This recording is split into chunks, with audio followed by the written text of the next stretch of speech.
Merhabalar, kanalıma hoş geldin.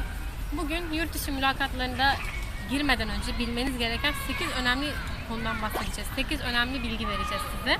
Dikkat edilmesi gereken mülakatlara girmeden önce konumuz bu.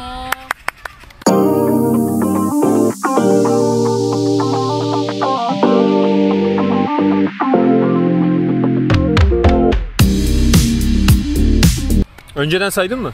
Saydım. Not mu aldın yoksa? Bir süredir sayıyoruz. Matematik üsküdü 5 dakikadır kaç olduğunu anlamaya çalışıyorum. En son kaç olur? Evet, ilk maddeden başlıyoruz. İlk maddemiz çok mülakat yapmak. Bu en kritik bence madde yani. 8'in içindeki önemlisi bu. Çok mülakat yapın. Mülakat yapabildiğiniz kadar çok mülakat yapın. Çoktan aslında bir miktar. 50'lerce. 50'ler mi? Yüzlerce yani. 100 yani 50 olmadı. Yani yüzlerce mülakat. Yani böyle bir tane yapayım işte yani bu benim hayalimdeki işe benziyor. Daha da yapmayayım bunun sonucunu gelene kadar falan gibi böyle düşünceler tamamen vakit kaybı. Yani onlarcasına, yüzlercesine aynı anda başvurun. Dönerse sizindir diyeyim. Bakış açısı bu. Mülakatlara başvururken, işlere başvururken tabii ki oradaki kriterlere bakıyorsunuz. Yani siz ona ne kadar uyuyorsunuz falan diye ama 5 kriter var birine uymuyorsunuz diye başvurmazlık falan yapmayın. Başvurabildiğiniz her yere başvurun. Yani ucundan kenarından yakaladığınız her yere başvurmaya çalışın. Yani iş mülakat, hemen iş mülakat diyorum. İş ilanında 8 madde var. Siz 6'sını karşılıyorsunuz. İkisi de ehse. Mükemmel. Başvurun. Ama 6 yani 8 madde var. Siz 6'sından haberiniz yok. İkisiyle de falansa gelme yani o kadar da değil. Zaten başvursanız da zaten büyük ihtimalle hiç görüşmeye bile seçilmezsiniz de yani. Keyfiniz kaçar.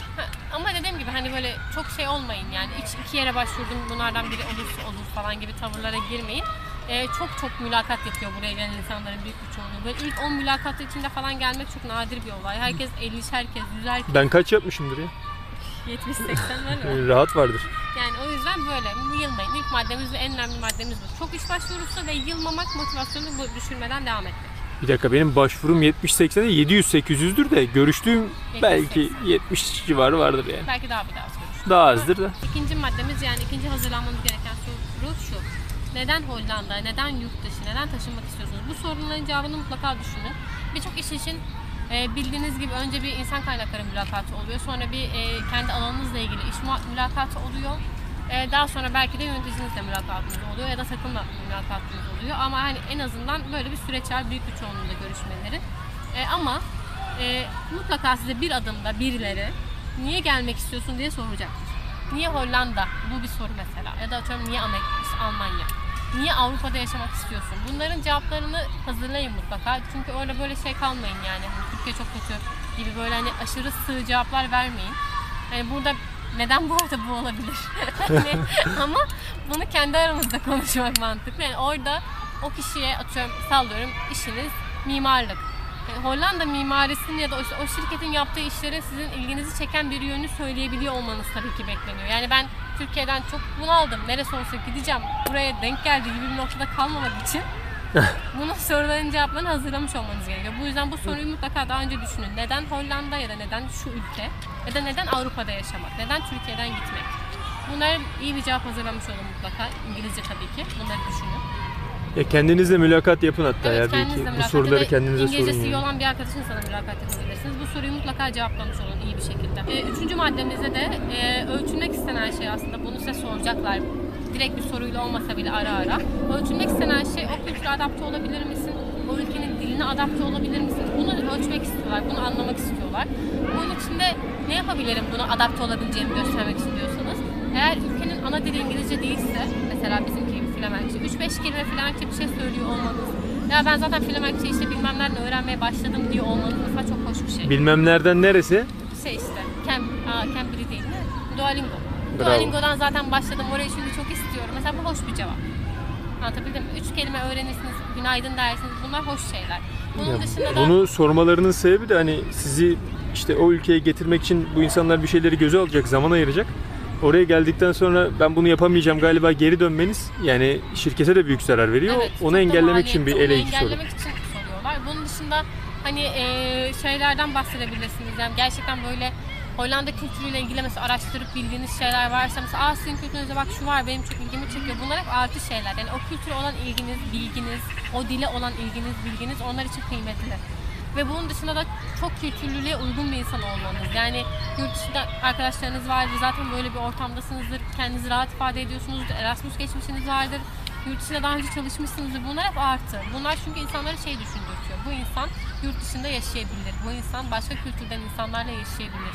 Başka kültürden insanlarla arkadaş olabilir, mutlu olabilir. Çünkü adam bunu da düşünüyor. Yani adamın tek derdi senin oraya gelip o işi yapman değil. Senin mutlu olman gerekiyor ki sen orada kalmaya devam et, iyi çalışmaya devam et, verimli ol, adam da mutlu olsun.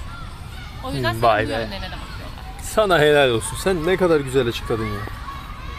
Dördüncü maddemiz, yani kendinizi hazırlamanız gereken dördüncü soru, hobileriniz ve kendi aileniz. Bunu şey gibi sorabilirler, mesela atıyorum, işte sen neler yapıyorsun gibi. Bu tarz soruları böyle duyduğunuzda o biraz Ne yapayım, boş.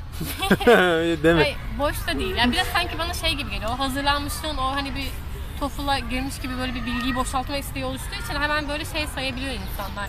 İşte nasıl bir hayatın var sorusuna cevap, işte ben 1996 yılında doğdum. İşte 2003 yılında mezun oldum. O zamandan beri çalışıyorum. İşte ilk iş tecrübem falan. Bu sorunun cevabı bu değil.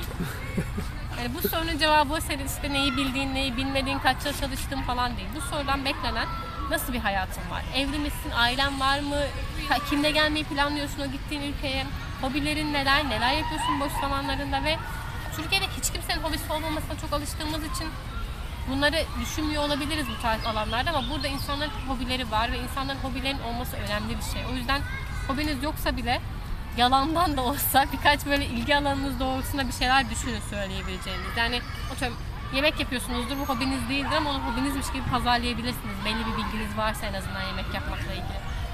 Bunları biraz düşünün. Yani buradaki sen nasıl bir insansın, hayatın nasıl sorusunun cevabı işte 3 ay staj yaptım, orada 6 ay çalıştım falan değil. Gerçekten senin karakterini ve senin beklentilerini, senin hayatını anlamaya çalışan bir soru.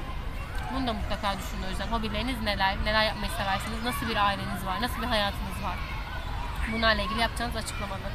Bir sonraki, yani 5. maddemiz, şirketten beklentilerini belli etmek çok önemli bir şey. Buna mutlaka dikkat edin yaptığınız görüşmelerde. Çünkü şey hissediyor olabilirsiniz birazcık. Türkiye'de bunu aldığınızda da gitmeyi çok istediğiniz için. Ne olursa olsun gideceğim. Yani bunu kafanızda şey diyor olabilirsiniz o mülakata girmeden önce. Beni kabul etsinler, her türlü giderim diyor olabilirsiniz. Ama bunu karşı tarafa tabii ne kadar hissettirdiğiniz önemli. Bu noktada o yüzden şirketten beklentilerinizi açıkça söylemeniz ve çok da böyle umutsuz, ölücü gibi gözükmüyor olmanız önemli. Onların sizi daha iyi değerlendirmesi için. Ve bunun dışında da bir beklentiniz varsa açıkça söylemeniz önemli. Hani ben şunu söylersem benimle görüşmeye devam etmezler gibi düşünmeyin. Çok Avrupa kültürü öyle değil açıkçası. Yani net ve açıkça beklentinizi belli etmenize hoşlanacak bir kültür var burada. Bu yüzden beklentilerinizi açıkça ifade etmeniz önemli ve dediğim gibi çok umutsuz hissediyor olabilirsiniz ama bunu az yansıtmak önemli. Yani şirkete motive olmak başka bir şey. Kendinin çok karamsar olması ve Türkiye'den gitmek için her şeyi yapacak olduğunun hissediliyor olması farklı bir şey. Yani o birazcık kötü bir şey. Onu hissettiriyorsanız karşıya. Evet. 6. madde. Şirkete maaş söyleyebilmek. Maaş konusu. Bu da tabii aynı noktaya geliyor biraz önceki söylediğimle. Kendinizi şey hissediyor olabilirsiniz. Yeter ki kabul etsinler, paranın hiç önemi yok abi diyor olabilirsiniz. Bir çay bir simite ben tavım falan. Aynen. Bir çay bir simite ben tavım diyor olabilirsiniz ama tabii bunu dışarıya nasıl yansıtıyorsunuz? Önemli olan bu. Yani burada maaşı açıkça konuşabilmek, maaş beklentinizi dile getirebilmek, zam isteyebilmek ya da teklif geldikten sonra bunlar önemli şeyler. Bunu nasıl yapacağım derseniz de maaşları kontrol edebileceğiniz siteler var. Adını şu an hemen kocam söylüyor. Glassdoor. Mesela. Bunun eminim başka da vardır bu arada. O şirketin sizinle benzer pozisyonda birine kaç para verdiğini bulabilirsiniz internet üzerinden ve bu şekilde de maaş beklentinizi ayarlayabilirsiniz. Bunun dışında tabii ki de daha önceki videolarımda bahsettim. Onu da şu an buraya bir koyuyorum ki bunları ben nasıl hesaplayacağım diye geldiğimizde de tax.nl burası için. Ama bunu thetax.nl burası için. Ama bunun Almanya versiyonu falan da var. Başka kanallarda gördüm. Yani bir şekilde bir yere girip elinize kalacak maaşı hesaplıyor olmanız gerekiyor ve ona göre bir maaş beklentinizi iletiyor olmanız gerekiyor. Burada konuşulacak olan maaş her zaman brüt maaş ve yıllık brüt maaşınız. Ama dediğim gibi yıllık brüt maaşı söylemeden önce bunun vergiden, ıvırdan zıvırdan geçmiş haliniz size ne kadar olacağını ve sizin konumuzdaki birinin kaç para kazandığını mutlaka değerlendirin. Benzer deneyimdeki birinin. Yani kısaca Glassdoor'dan o şirketin aralığını öğreniyorsunuz o rolle alakalı. Ondan sonra Numbeo vardı. O gideceğiniz ülkede işte çalışacağınız il neresiyse o ilde yaşam maliyetlerini hesaplayabilen bir web sitesi. Buradan kendinize göre malzemeleri işte oradan seçip ne yaparım ne ederim diye bir hayat maliyetini çıkartırsınız. Üstüne de cebime de 3-5 birikim parası da kalsın falan diye düşünüp onu da ekledikten sonra bir maaş kafanızda oluşur. Bunun brütten nete çevrimleriyle ne kadar brüt elde ettiğini görüp firmanıza Evet, bu firma için mesela makul gerekiyor. mu? Bunu düşünmeniz lazım. Ben bunu bekliyorum ama firma için bu makul bir aralık mı? Yani bunu bir düşünmeniz gerekiyor. Ona göre de istediğiniz fiyatı söylemeniz gerekiyor. Evet. Bir sonraki maddemize geçiyorum. Tabii. 7. maddemiz firmanın ekstralarını değerlendirmek, firmanın ekstralarını öğrenmek. Yine burada da gaza gelip kabul ediyor olabilirsiniz ama bunları mutlaka sorun ve değerlendirin. Çünkü bunlar hem ciddi maliyetler hem de ciddi zorluklar açıkçası. Vize masraflarınızı, vize sürecinizi ne kadar karşılıyor? Yani bunlarındaki sizi yönlendirecek bir avukat birini sağlıyor mu? Yoksa sizi kendi kendinize mi bunu yapmanızı sağlıyor? Hollanda için kayıtlı, yani sizi buraya kolaylıkla getirebilecek şirketler var. Daha büyük şirketlerin kayıtlı olduğu bir süreç. Buna dahil mi? Yani sizin buraya getirme sürecinize ne kadar kolaylık sağlıyor biliyor. Bunun dışında dediğim gibi avukat gibi bir destek veriyor mu? Ya da maddi bir destek veriyor mu? Uçak biletinizi karşılıyor mu? Taşınma parası size veriyor mu? Evinizi taşıyor mu? Bunların hepsi soru. Yani Tabii bazısı mesela evi kiralıyor, 1-2 ay kirasını veriyor. Evet. Bazısı ilk geldiğinde 1 aylık konaklama masrafını bazısı karşılayıp hiçbir şey vermiyor. Yani bu bazı komple evi taşıyor. Yani o yüzden bu standartları düşünmeniz lazım ve buna göre çünkü hazırlanmanız ve maddi olarak hem de evrak vesaire olarak hazırlanmanız gerekiyor. O videomu da şu an şuraya bir yere koydum. Vize süreciyle ilgili yapmanız gereken hazırlıklarla ilgili daha önce bir video hazırlamıştık. Ona da bakabilirsiniz. Ve tabii ki de sadece bu işin tek boyutu vize değil. Eğer şirketiniz sizin için hiçbir şey karşılamıyorsa ciddi bir maliyet var. Hem taşınma hem ilk ayın kirası bilmem nesi ve yaşam maliyetlerinizi düşünüp bir de bütçe hazırlamanız gerekiyor. O yüzden şirketin size verdiği maaş dışında ekstra şeyleri de mutlaka değerlendirmeniz ve öğrenmeniz gerekiyor karar vermeden önce. Bir sonraki maddemizde teknik bölüm için ne yapabilirsiniz diye konuşacağım. konuşabilirsem. Konuşabilirsem. Teknik bölüm için tabii ki her mesleğin teknik değerlendirmesi ayrı. Yani atıyorum yazılımcıysanız size bir ödev gönderip ona bir kod yazmanız beklenirken bir mimarın teknik değerlendirmesi hazırladığı Proje. proje dosyası. Onun adı her neyse. Yani değerlendirme kriteri sizin teknik becerinizi tabii ki farklı meslekten mesleğe. Ama burada yapılabilecek olan şey nedir? Mülakatlarınızdan mutlaka not alın. Dediğim gibi bir sürü mülakat yapacaksınız. Bu size sorulmuş sorular olabilir. Bunun dışında size gelmiş eleştiriler olabilir, beklentiler olabilir. Bunları mutlaka not alın. Yani mülakata girdim çıktım olmadı ya da işte bu bir çöktür falan gibi bir muamele yapmayın. Her mülakattan bir şey kazanabiliyor olmak önemli zaten. Yani eksiğiniz İngilizceniz de olabilir, eksiğiniz işinizle ilgili bir şey de olabilir. Spesifik bir soruyu bilememişsiniz, bu da olabilir. Bunları mutlaka not alın ve bir arşiv oluşturun. Yani şimdiye kadar girdiğim mülakatlardan elenmemin sebepleri neler? Bunları biriktirebilin ki kendinizi geliştirerek bundan sonraki mülakatlara daha iyi hazırlanabilin. İş mülakatları ile ilgili söyleyeceklerimiz de sanırım bu kadar.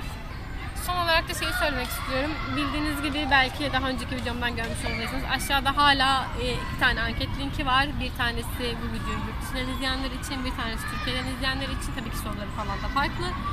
Onları doldurabilirseniz çok mutlu olurum. Hem kanalımı iyileştirmem için hem de videolar hazırlamam için bazı sorular hazırladım. Tabii ki de verdiğiniz bilgiler zaten sizin kişisel bilgileriniz değil ve bu nedenle de zaten sizin kim olduğunuzu asla anlamayacağım. Tamamen anonim olarak dolduracaksınız doldurduğunuz evraklarım, anketleri.